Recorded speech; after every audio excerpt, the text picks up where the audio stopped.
Sarah Mitchell had always dreamed of flying. As a little girl, she would spend hours watching planes cross the summer sky above her small hometown in Colorado. Her bedroom walls were covered with pictures of fighter jets, commercial airliners, and vintage warplanes. While other girls her age played with dolls, Sarah built model airplanes and studied flight manuals she borrowed from the local library. When Sarah turned 18, she knew exactly what she wanted to do with her life. Against her parents' wishes, she enlisted in the Air Force. Her father, a retired mechanic, worried about his daughter entering what he saw as a man's world. Her mother cried for days, fearing for Sarah's safety. But Sarah was determined. She had scored exceptionally high on all her aptitude tests. The military recruiters were eager to have her. Basic training was tough, but Sarah pushed through every challenge. She outran most of the men in her unit, could do more push-ups than soldiers twice her size. And her accuracy with weapons was remarkable. Her drill sergeants noticed her potential immediately. She wasn't just physically capable. She had a sharp mind that could process complex information quickly and make split-second decisions under pressure. After basic training, Sarah was selected for specialized pilot training. This was where she truly excelled. In the cockpit, everything made sense to her. The complex array of instruments, the radio communications, the precise calculations needed for navigation, it all came naturally. Her instructors were amazed at how quickly she picked up advanced flying techniques that took most pilots months to master. During her training, Sarah caught the attention of some very important people. Her exceptional skills and quick thinking didn't go unnoticed by military intelligence officers who were always looking for talented individuals for special assignments. They ran extensive background checks on her, interviewed her family and friends, put her through psychological evaluations. Sarah passed everything with flying colors. One day, Sarah's commanding officer called her into his office. Colonel Reynolds was a serious man who rarely smiled. But that day, he seemed almost impressed as he looked at the young pilot sitting across from his desk. He explained that Sarah had been selected for a highly classified program. She would receive special security clearance that very few people in the military ever obtained. The level of clearance was so high that even mentioning its existence to unauthorized personnel could result in serious legal consequences. Sarah felt honored but also nervous. She knew that with great opportunity came great responsibility. The colonel explained that her new clearance would allow her to fly missions that were crucial to national security. She would be working with classified aircraft, visiting restricted airspace, and carrying out operations that the general public would never know about. The training for her new role was intense and secretive. Sarah found herself at remote military bases she had never heard of, learning to fly aircraft that officially didn't exist. The technology was years ahead of anything she had seen before. These planes could fly faster, higher, and more quietly than conventional aircraft. Some had stealth capabilities that made them nearly invisible to radar. During this period, Sarah lived a double life. When she called her parents, she could only tell them general things about her work. She couldn't mention where she was stationed, what kind of aircraft she flew, or what her missions involved. Her family thought she was just another Air Force pilot doing routine flights and training exercises. They had no idea their daughter was becoming one of the most highly trained and trusted pilots in the entire military. Sarah's new colleagues were an elite group of pilots and support staff. Each person had been carefully selected not just for their skills, but for their ability to keep secrets and work under extreme pressure. They became like a second family to her. In their secretive world, trust was everything. Lives depended on each person doing their job perfectly and never talking about their work with outsiders. As months passed, Sarah began to understand just how serious her new role was. The missions she flew were not just training exercises or routine patrols. She was carrying out operations that could affect the security of the entire country. Sometimes she flew reconnaissance missions over hostile territory, gathering intelligence that would be used by government leaders to make important decisions. Other times, she transported sensitive equipment or personnel to locations that were so classified they didn't appear on any official maps. Sarah's exceptional performance in these dangerous Missions earned her even higher levels of clearance. She was given access to information that was shared with only a handful of people in the entire military. She learned about threats to national security that kept government officials awake at night. She discovered that the world was far more dangerous and complex than most civilians could imagine. One particular evening, Sauer received orders for what seemed like a routine flight. She was to pilot a classified aircraft from a secret base in Nevada to another facility on the East Coast. The plane she would be flying was one of the military's most advanced and secretive aircraft. It was designed to be completely invisible to conventional radar and could fly at speeds that seemed impossible. Sarah prepared for the flight with her usual attention to detail. She studied the weather reports, checked the aircraft thoroughly, and reviewed her flight plan multiple times. Everything seemed normal for this type of classified mission. She had flown similar routes dozens of times before without any problems. As Sarah climbed into the cockpit that night, she had no idea that this routine flight would soon become one of the most dramatic and revealing moments of her military career. The events that were about to unfold would test not only her flying skills, but also the true power of the security clearance she had worked so hard to earn. The engines roared to life, and Sarah taxied the sleek aircraft toward the runway. In a few hours, she would find herself in a confrontation that would shock everyone involved and demonstrate just how much authority her special clearance really carried. What started as a simple flight would become a story that would be whispered about in military circles for years to come. The flight began smoothly as Sarah lifted off from the classified Nevada base under the cover of darkness. Her aircraft climbed silently through the night sky, invisible to any radar systems that might be scanning the area. The cockpit was dimly lit with soft blue lights that wouldn't interfere with her night vision. Outside, the stars were brilliant in the clear desert air, creating a beautiful backdrop for what she expected to be a routine cross-country flight. Sarah had been flying for about 2 hours when she encountered her first sign of trouble. A strong weather system had developed much faster than the meteorologists had predicted. Dark storm clouds were building directly in her planned flight path. Lightning flickered ominously in the distance. Her weather radar showed a massive thunderstorm system stretching for hundreds of miles. As an experienced pilot, Sarah knew she had several options. She could try to fly around the storm system, which would add significant time and fuel consumption to her flight. She could request permission to fly at a higher altitude to get above the weather, though this would require special clearance since her aircraft would be entering controlled airspace. Or she could look for an alternate landing site, where she could wait for the weather to pass.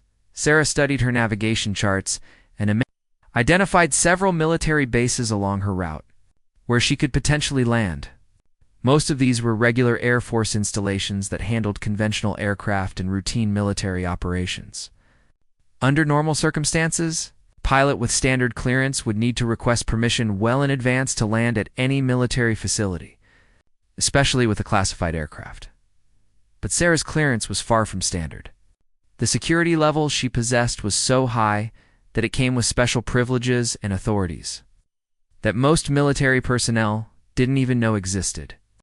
In emergency situations, or when operational requirements demanded it, she could essentially commandeer any military facility in the country. However, she had never actually had to use this authority before, as the storm system continued to worsen. Sarah made her decision. She identified Wright-Patterson Air Force Base in Ohio as her best option for an emergency landing. The base was large enough to handle her aircraft, and it was far enough from the storm that she could land safely and wait for better weather conditions. Sarah changed course and began her approach to Wright-Patterson. She switched her radio to the base's control tower frequency and prepared to make contact. This was where things were about to become very interesting. Wright-Patterson was a busy base with strict security protocols.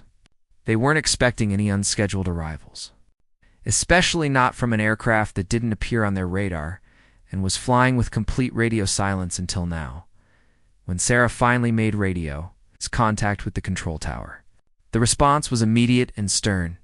The air traffic controller on duty was Staff Sergeant Mike Rodriguez, a veteran with 15 years of experience managing military air traffic. He had never encountered a situation quite like this one: unidentified aircraft approaching Wright-Patterson airspace. "You are entering restricted military airspace without authorization," Rodriguez announced over the radio. "State your call sign, origin, and purpose immediately, or you will be ordered to divert to the nearest civilian airport." Sarah took a deep breath. She knew this moment would test the true power of her clearance.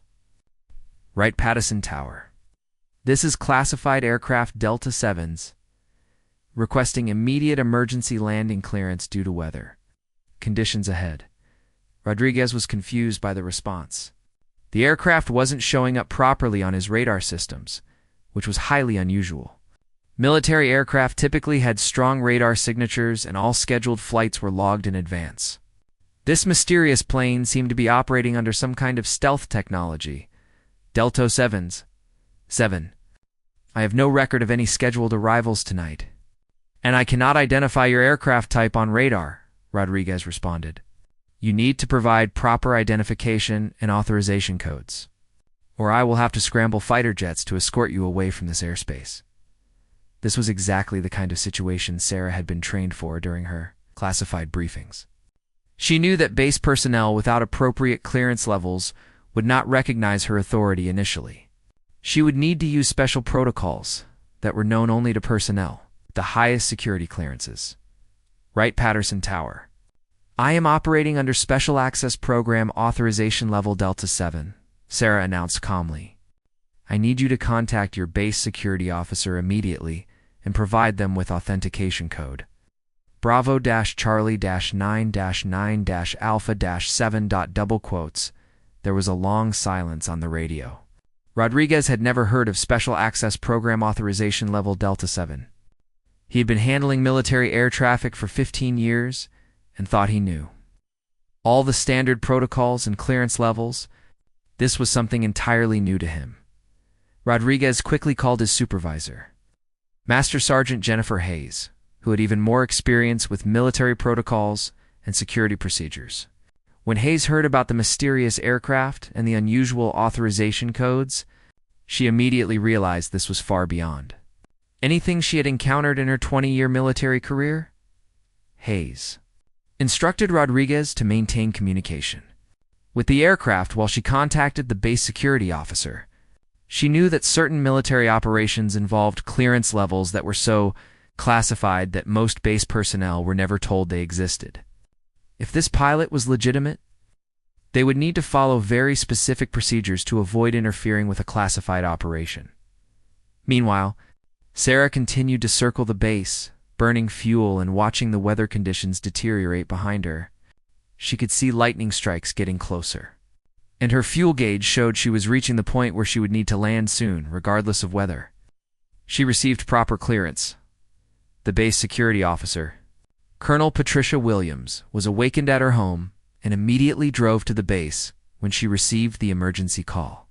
Colonel Williams had top-secret clearance and access to classified databases that could verify the authenticity of Sarah's authorization codes. As she rushed to her office, she wondered what kind of operation was important enough to require an unscheduled landing at her base in the middle of the night. Back in the control tower, Rodriguez was getting nervous. He could see on his radar that military aircraft from other bases were beginning to take notice of the unidentified aircraft circling Wright-Patterson. If this situation wasn't resolved soon, it could escalate into a major security incident involving multiple military installations, potentially even fighter jet intercepts. Sarah remained calm in her cockpit, but she could sense the tension building in the radio communications. She knew that the next few minutes would determine whether her clearance was respected or whether she would find herself in a very complicated situation with serious consequences for everyone involved.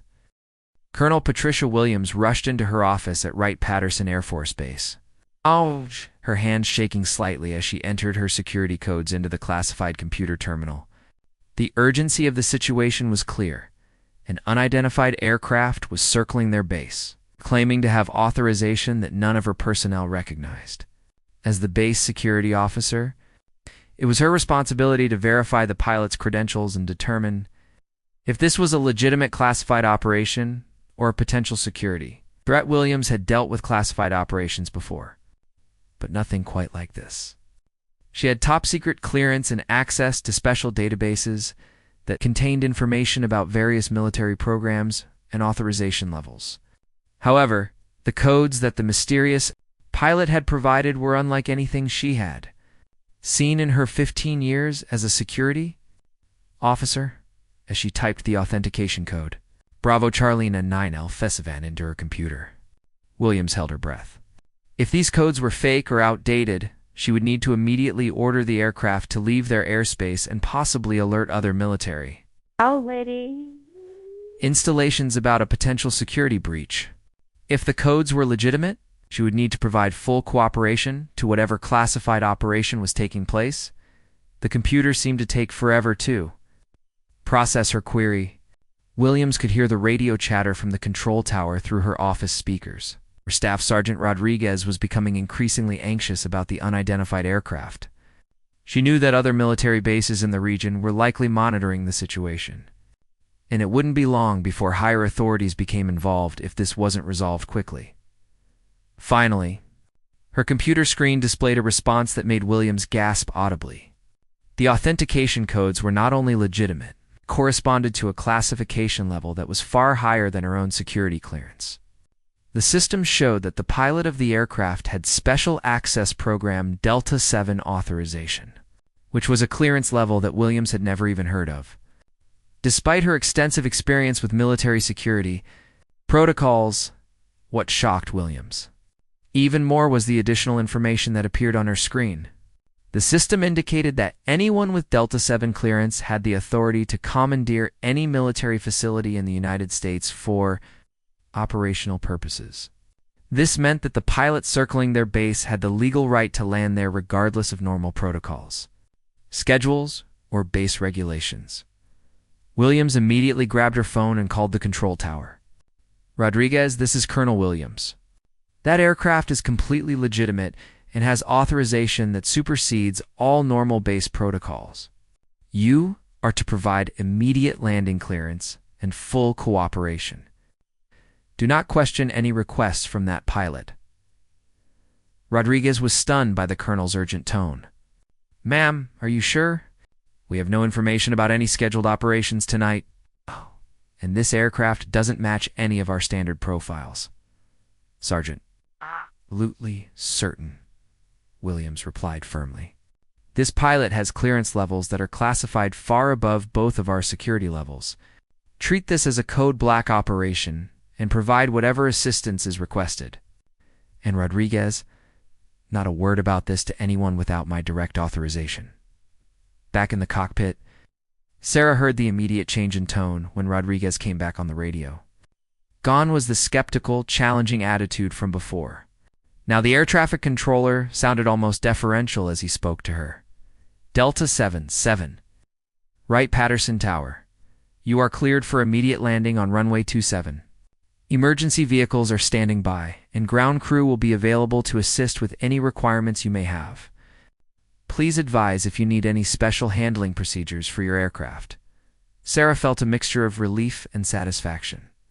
This was the first time she had actually used her special clearance in a real-world situation, and it was gratifying to see that the system worked exactly as she had been told it would during her classified briefings. However, she also knew that her emergency landing was likely causing quite a stir among the base personnel who weren't cleared to know about her level of authorization. As Sarah began her approach to the runway, she could see ground vehicles rushing to various positions around the landing area. Wright-Patterson was a major Air Force installation, and they were treating her arrival as a significant event. She could see fire trucks, medical vehicles, and security personnel taking positions. All standard procedure for an unscheduled landing by an unidentified aircraft. Sarah's aircraft touched down smoothly on the runway, its advanced landing systems allowing for a perfect approach despite the challenging conditions.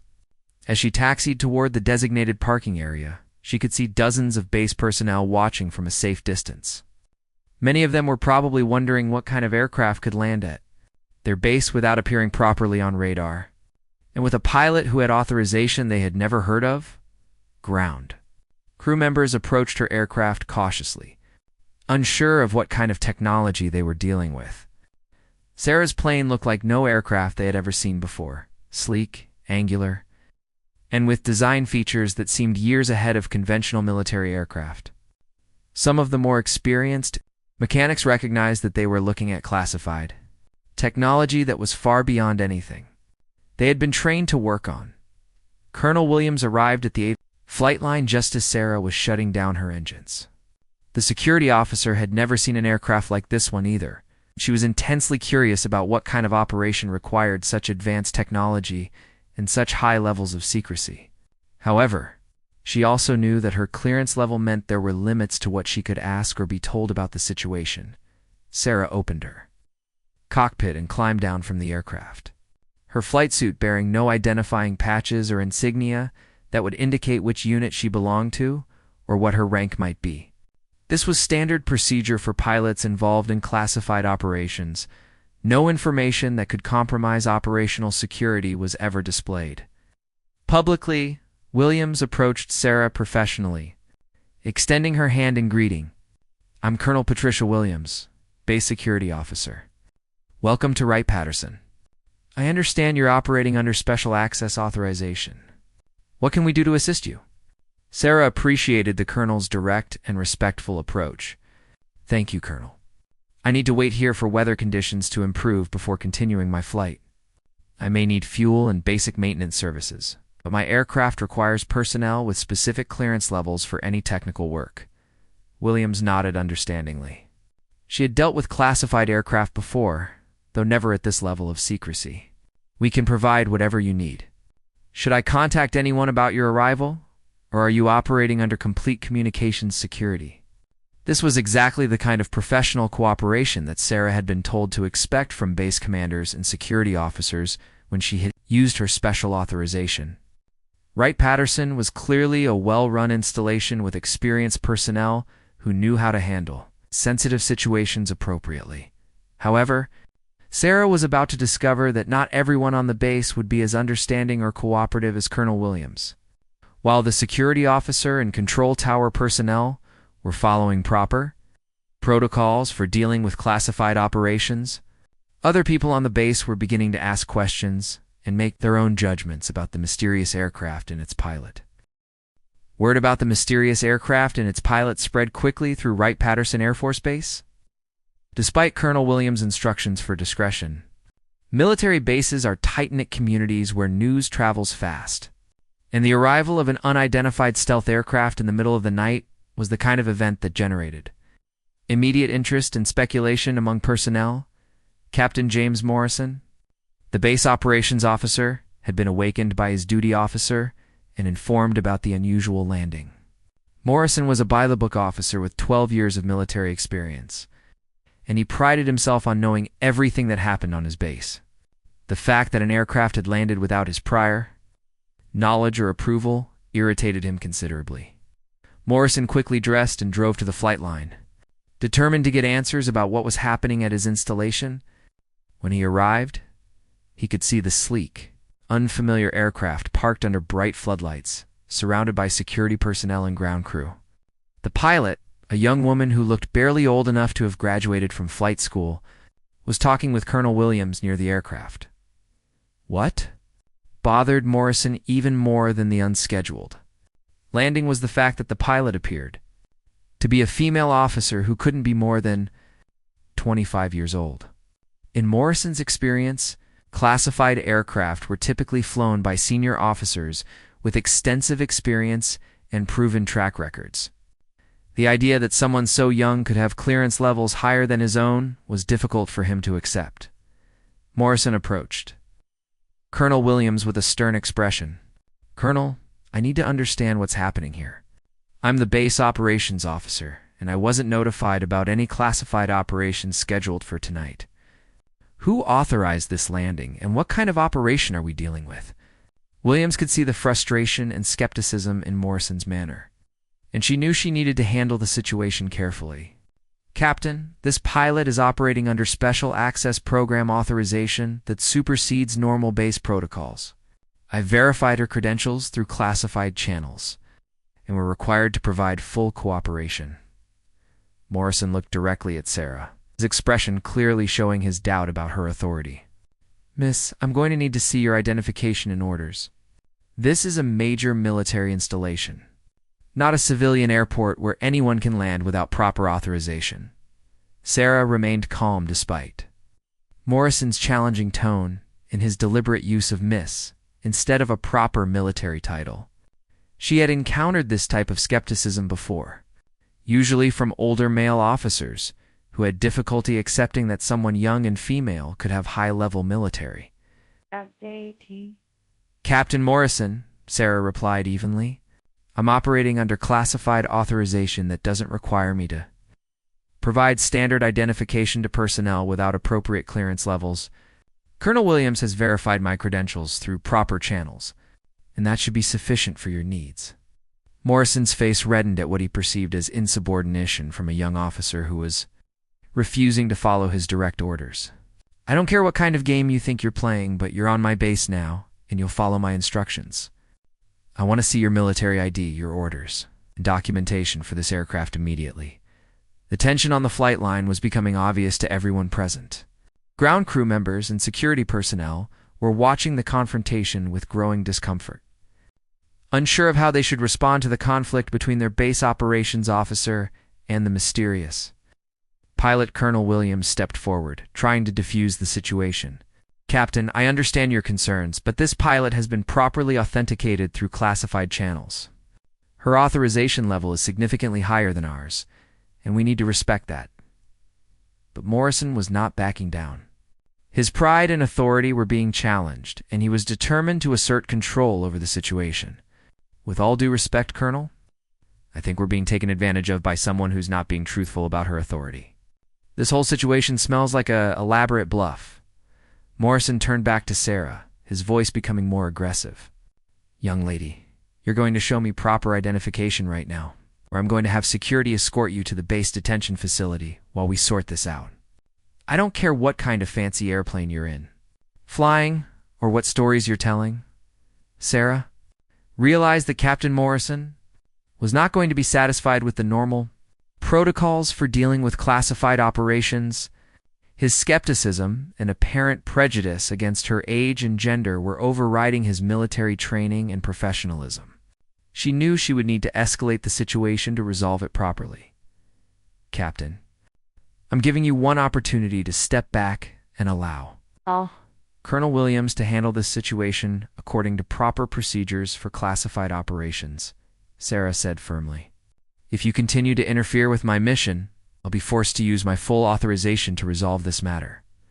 Morrison laughed dismissively. "Your full authorization? What are you going to do? Call your daddy to come pick you up? This is the real military, not some fantasy where little girls get to play with secret airplanes." The comment about calling her daddy was the final straw for Sarah. Morrison had crossed the line from professional skepticism to personal insult, and his behavior was now interfering with a legitimate classified operation. Sarah knew it was time to demonstrate exactly what her clearance level actually meant. Sarah pulled out a special secure communication device that looked like an advanced smartphone but was actually a classified military communication system. The device was capable of connecting her directly to military command centers and high-ranking officials who could verify her authority and resolve conflicts exactly like this one. "Captain Morrison," Sarah said calmly, "you've just refused to respect legitimate military authority and interfered with a classified operation. You've also made inappropriate personal comments that constitute unprofessional conduct. I'm now going to contact my command authority to resolve this situation formally." Morrison was still smirking, apparently believing that Sarah was bluffing about her ability to contact higher authorities. "Go ahead and make your phone call, sweetheart. I'm sure whoever you're calling will be very interested to hear about how you've been impersonating a military officer." Colonel Williams watched with growing concern as the situation escalated beyond anything she had experienced in her military career. She knew that Sarah's credentials were legitimate, but she also understood Morrison's skepticism. The problem was that Morrison's approach was completely wrong for dealing with classified operations, and his personal bias was making the situation much worse than it needed to be. As Sarah began entering codes into her secure communication device. She realized that the next few minutes would either resolve this confrontation quickly or turn it into a major incident that would have consequences for everyone involved. Captain Morrison was about to learn a very harsh lesson about the true extent of military authority and the serious consequences of interfering with classified operations. Sarah's secure communication device connected almost instantly to a classified military command center. The call was automatically encrypted and routed through multiple secure channels before reaching its destination. Within seconds, she was speaking directly to General Robert Hayes, the Deputy Director of Special Operations, who was authorized to resolve conflicts involving personnel with her level of clearance. "This is Delta 7. Psst," Sarah reported calmly. "I'm at Wright-Patterson Air Force Base dealing with interference from Base Operations Officer Captain James Morrison. He's refusing to acknowledge my authorization and has made inappropriate personal comments. I need immediate command intervention to resolve this situation." General Hayes had been awakened at his home but was immediately alert when he heard about a conflict involving Special Access Program personnel. These types of situations were rare but serious, as they could potentially compromise classified operations or create security risks. He had dealt with similar problems before, usually involving lower-level personnel who didn't understand the authority that came with ultra-high security clearances. "Understood." "Delta 7, General Hayes replied. "Put the senior officer present on the line immediately." Sarah looked at Colonel Williams and Captain Morrison. "The Deputy Director of Special Operations wants to speak with the senior officer present." Morrison was still skeptical, but the professional manner in which Sarah was handling the communication was beginning to make him nervous. Colonel Williams, who outranked Morrison, stepped forward to take the device. However, Morrison quickly interjected, "I'll handle this. I'm the operations officer, and this is my responsibility." Sarah handed the device to Morrison, who took it with a confident expression. He still believed that this was some kind of elaborate bluff, and he was prepared to expose what he saw as a fraud being perpetrated by a young officer who was trying to intimidate him with fake authority.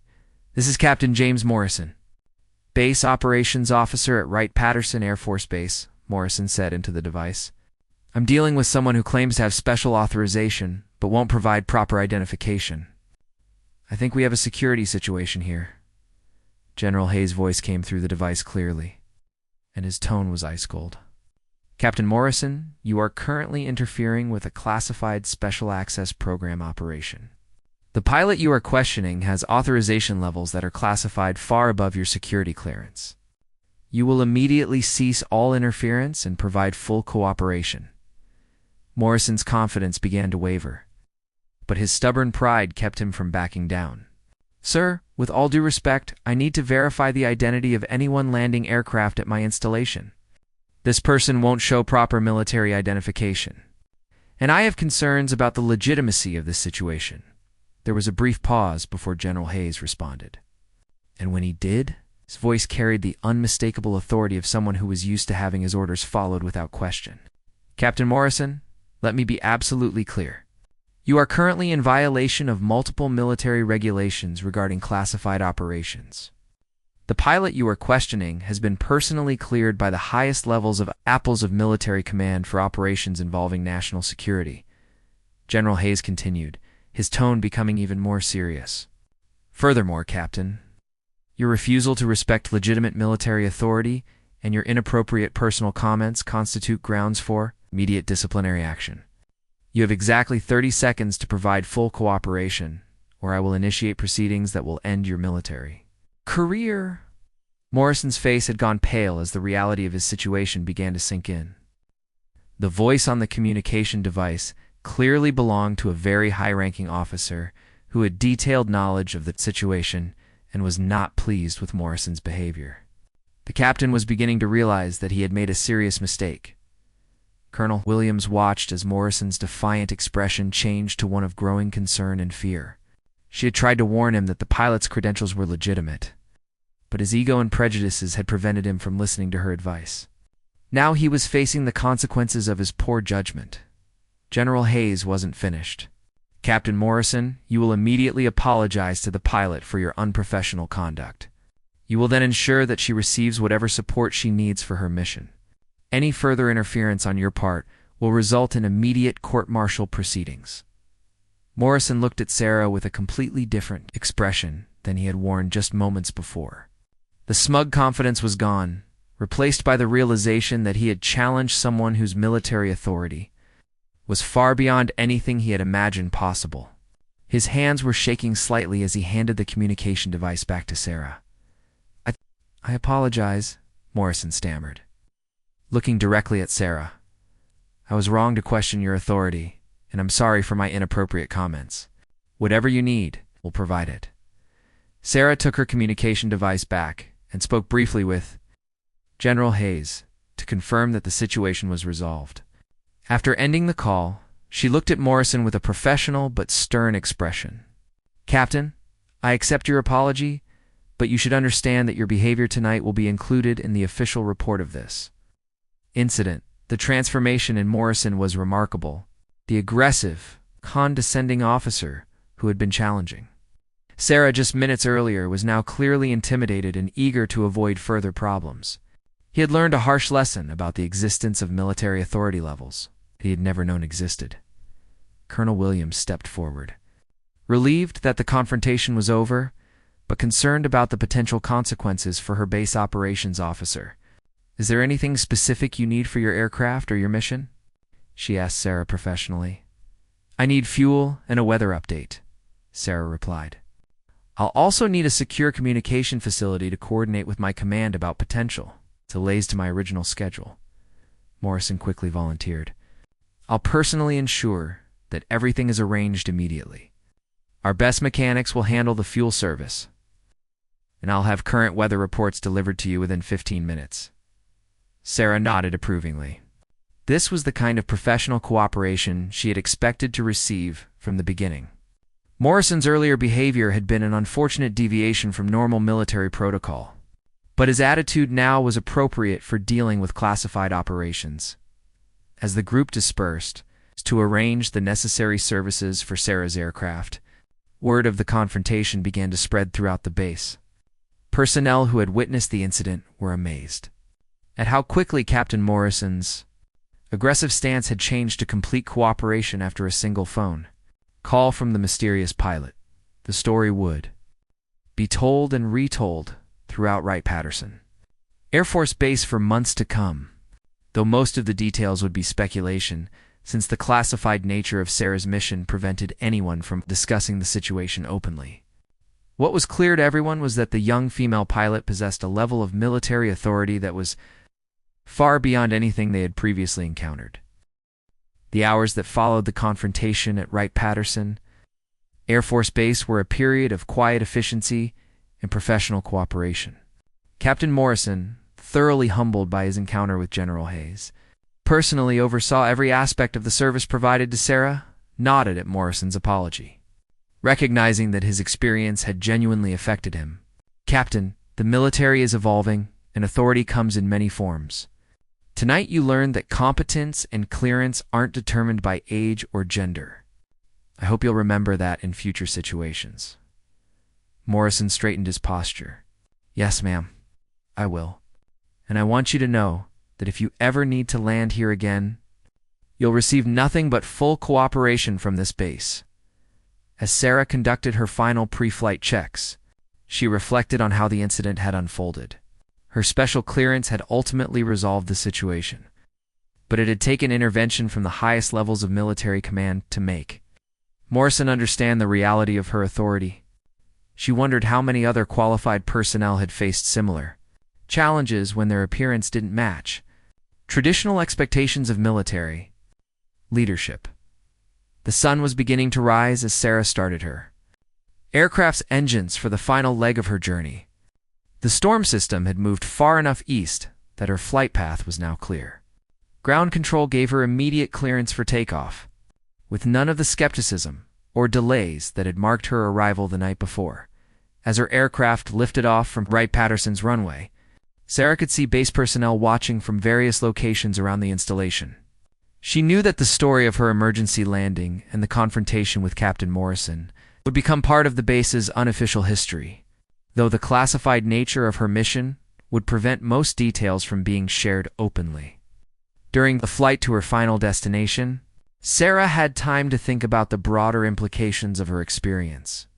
The military was slowly adapting to changing demographics and recognizing talent regardless of traditional expectations. But incidents like the one with Morrison showed that progress was uneven. Some officers still struggled to accept that authority could come from unexpected sources. Sarah's communication device chimed with an encrypted message from General Hayes. The message was brief but significant. Incident report filed. Morrison placed on administrative review. Your handling of situation, exemplary. Continue mission as planned. The message confirmed what Sarah had expected. Morrison's behavior would have consequences that extended far beyond his embarrassment on the flight line. Military leadership took seriously any interference with classified operations, especially when that interference was motivated by personal bias rather than legitimate security concerns. When Sarah finally reached her destination on the East Coast, her arrival was handled with the professional efficiency she had come to expect from personnel who regularly dealt with classified operations. The contrast with her experience at Wright-Patterson was stark, highlighting how much difference proper training and attitude could make in military operations. In the weeks that followed, Sarah learned through informal channels that Captain Morrison had been transferred to a different assignment after completing mandatory training on diversity and classified operations protocols. Colonel Williams had received commendation for her professional handling of the situation and her proper verification of Sarah's credentials. The incident at Wright-Patterson became a case study used in military leadership training programs. Though the specific details were modified to protect the classified nature of Sarah's mission, the core lessons about respecting authority, avoiding prejudicial assumptions, and following proper protocols for classified operations were valuable regardless of the specific circumstances. Sarah continued to fly classified missions for several more years, occasionally encountering similar situations where her authority was questioned by personnel who weren't familiar with Special Access Program protocols. However, word of the Wright-Patterson incident had spread through unofficial channels, and she found that most military personnel were more willing to verify her credentials through proper channels rather than challenge her directly years later. When Sarah had advanced to higher ranks and was training new pilots for classified operations, she would tell the story of her emergency landing at Wright-Patterson as an example of how personal BIAs could interfere with military efficiency. She would emphasize to her students that competence and authority came in many forms, and that the military's strength lay in recognizing and utilizing talent wherever it was found.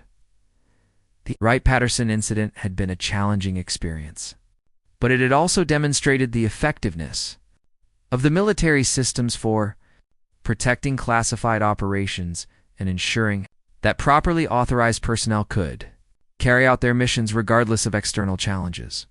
Sarah's clearance had ultimately been respected, and the military had taken appropriate action to address the interference she had encountered. Looking back on her military career, Sarah would remember the confrontation with Captain Morrison as a turning point that had strengthened her confidence in her own authority and her ability to handle difficult situations professionally. The incident had proven that her training and clearance meant something real and enforceable. Backed by the highest levels of military command, the story would be whispered about in military circles for years to come, becoming a legend about a young female pilot whose security clearance was so high that it shocked seasoned officers and forced them to reconsider their assumptions about military authority. For Sarah, it was simply another night in a career dedicated to serving her country with distinction and proving that excellence had no boundaries. In her aircraft, the fuel trucks arrived within minutes, operated by the base's most experienced maintenance personnel, who had been briefed to ask no questions about the unusual aircraft. Sarah appreciated the change in Morrison's attitude, though she knew that his transformation was driven more by fear of consequences than by genuine respect. She had encountered officers like him before, men whose prejudices and ego prevented them from recognizing authority when it came from someone they didn't expect to possess it. The military was changing, but some attitudes were slow to evolve.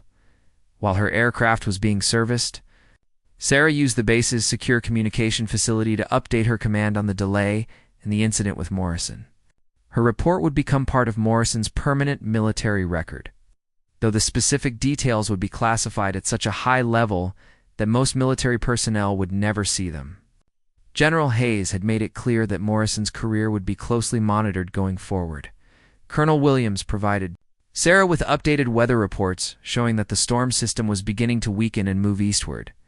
Within a few hours, Sarah would be able to continue her flight to the final destination on the East Coast. The delay had been frustrating, but it had also provided an interesting test of her security clearance in a real-world situation. As dawn approached, Sarah prepared to continue her mission. Her aircraft had been thoroughly checked and refueled by Wright-Patterson's maintenance team, who had been impressed by the advanced technology they had been allowed to observe. The plane's design was clearly years ahead of anything in the standard Air Force inventory, and the mechanics knew they had been privileged to work on equipment that few people would ever see. Captain Morrison appeared at Sarah's aircraft just before her departure, looking tired and still somewhat shaken by the night's events. "Ma'am," he said formally, "I want to apologize again for my behavior earlier. I learned some important lessons tonight about making assumptions and respecting authority regardless of its source. Sarah."